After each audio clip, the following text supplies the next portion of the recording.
Today, we're going to be exploring making different kinds of lines in a variety of watercolors.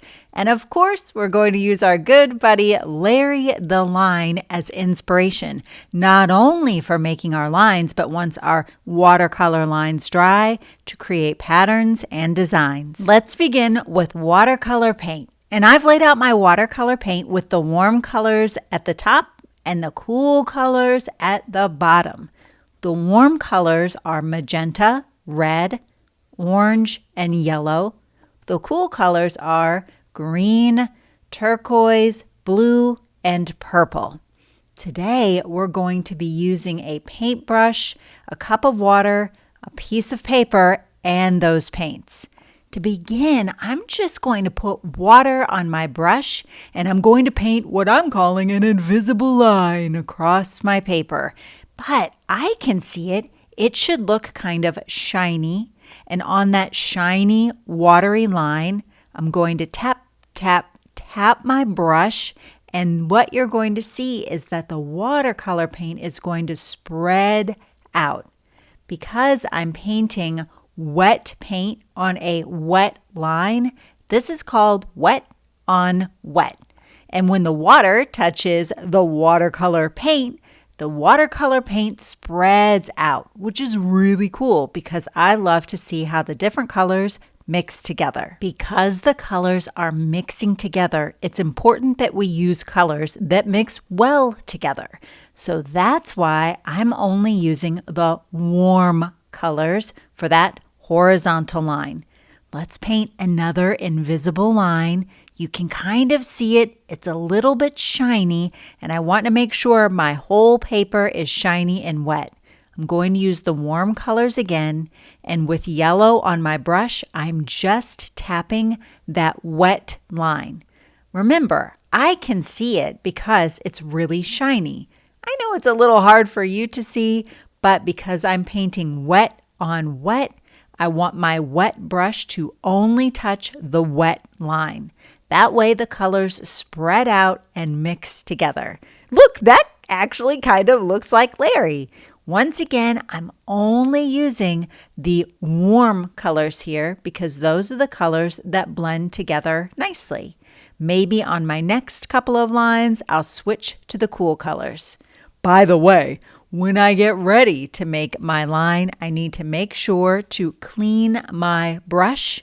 That way my invisible line is painting nice, clean water on my paper. Oh yeah, this time I'm using the cool colors, so I'm using paint at the bottom of my tray. Sometimes if the paint isn't quite showing up, I might fill it in with a little bit of paint. That way when I continue to do the wet on wet trick, there's actually some wet water and wet paint there for the colors to spread and move around. Let's see how this violet or purple does when I add it to my blue line. Look how the colors move and spread. Again, it kind of looks like a cool color version of Larry. So far I've made a horizontal line, a wavy line, and a zigzag. Now let's do another horizontal line. And again, I'm just tapping that wet line with my green paint. Notice a lot of times I'm just tapping the paper, except when I'm filling in those little empty spots, because I'm just letting the paint do the painting for me. Do you see how I'm just adding a little bit of the paint with little taps and dots, but I'm not moving it around? That's because I want the paint to do the moving around to see what kind of magic it creates. As I'm painting my lines, I'm making sure to go from one side of my paper all the way over to the other side of my paper. I'm starting at the edge of the paper, working all the way over to the other edge. So make sure when you do your first painting that you do the same thing. We're trying to go from one side all the way over to the other side. Let's see, how many lines do I have where I used the warm colors? 2. You're right. The first 2 that I made. And how many lines do I have where I used the cool colors? You got it. 3.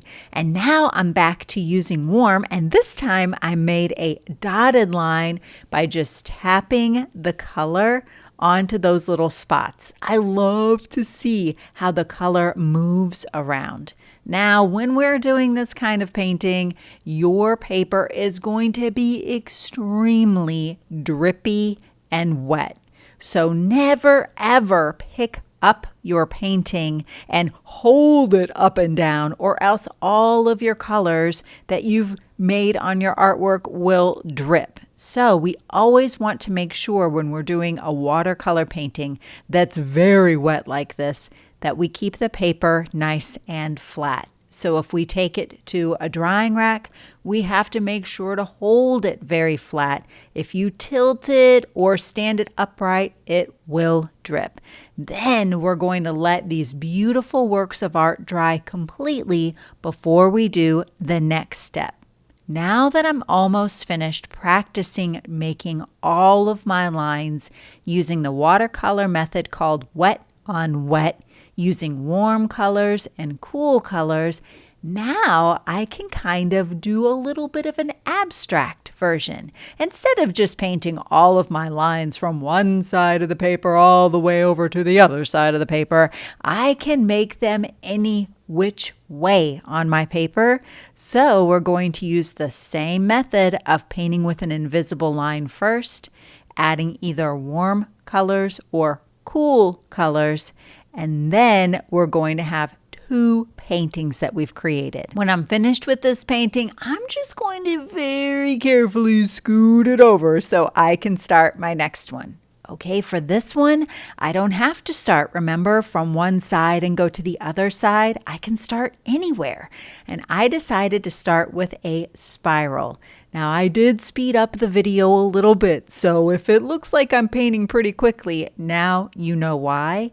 I also noticed that when I add a lot of water to my paper, sometimes my paper bends or buckles a little bit. To keep my paper flat, you might notice that I'm using my other hand to hold the paper down. If I don't do that and the paper bends, well then the paint could drip. So I'm being very careful to keep my paper nice and flat. Now if you look at that tray above my painting, that's how I'm cleaning my paintbrush. I use water and I wipe my brush on the sponge. But because this is watercolor paint, I often have to get a little bit of water on the brush before getting more paint. For this painting, we're filling the whole thing with all sorts of different kinds of lines. So look for empty and blank areas in your painting that you can fill with a variety of lines. You could do spirals, diagonals, zigzags, wavy, curvy. I like to call that one SpongeBob tooth line loop-de-loop, little lines, big long lines. The choice is yours. Here you can really see that watercolor paint move around on that wet line. You may be wondering, well, what would happen if I didn't paint wet on wet? Well, take a look at that little dot you see on the right side of the paper, how it's not moving. When the paint doesn't move and it's just sitting on the dry surface of the paper, that's called wet on dry because the paint is wet and the paper is dry. That's how you can make little lines and details. But here we're trying to make really colorful lines, and so that's why we're doing the method of wet on wet.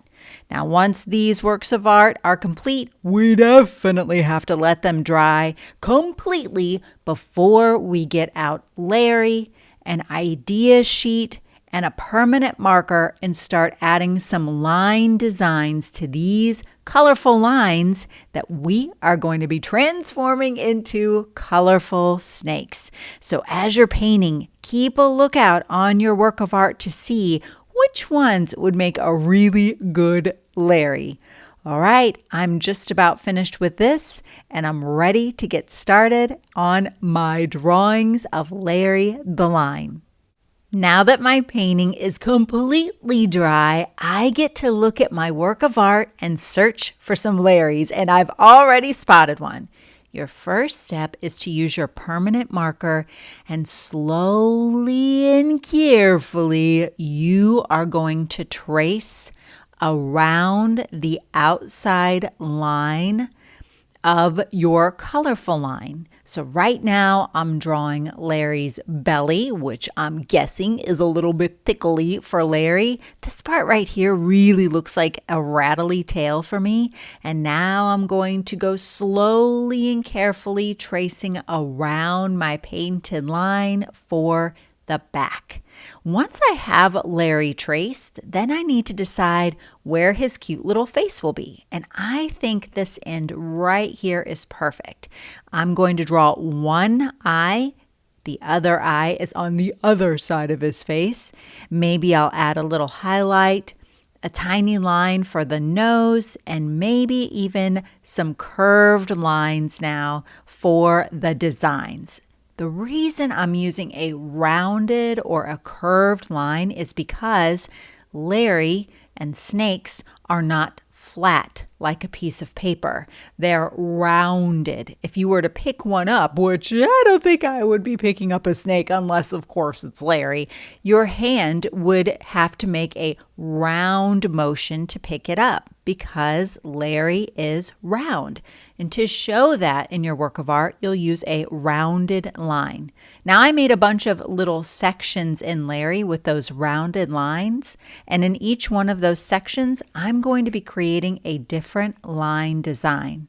To give you some ideas, we've got Larry's Line Gallery, which is full of different kinds of lines that you could use as inspiration for your Larry. So again, you'll probably want to divide up the space on Larry by creating those curved lines. And in each one of those sections, you could draw a different line design, or you could maybe even create a pattern. I decided after creating those zigzags to switch back to those first lines that I drew, and then I even put lines inside of my lines. The more interesting that you make your designs, the more interesting your work of art will be to look at, and so will Larry. Now, I have a lot of curved lines on my paper. That doesn't mean that I have to make each one of these into a Larry unless, of course, I want to. I'm going to be drawing, I think maybe 5 or 6 different Larrys and leave the rest of these just colorful. But you are the artist. The choice is yours. As you're looking at your work of art, look for the ones that you think will make the very best Larrys. I already have my eye on one. It's this one right here, this huge one. I'm going to have so much fun drawing all sorts of different line designs on here. But of course, the first step is to slowly and carefully trace around the lines. Now, I did speed myself up a little bit here, so if it looks as though I'm going pretty quick, that's because the video is sped up. I actually was tracing very slowly and carefully. Now, the next step is to give this Larry a face. So I'm going to zoom in a little bit, and I think this part really looks like Larry's face. And this time, I'm going to give him his glasses. I drew a straight line going across, 2 curved lines under that, a couple of bent lines to show that he's smiling or laughing, maybe a nose and a mouth.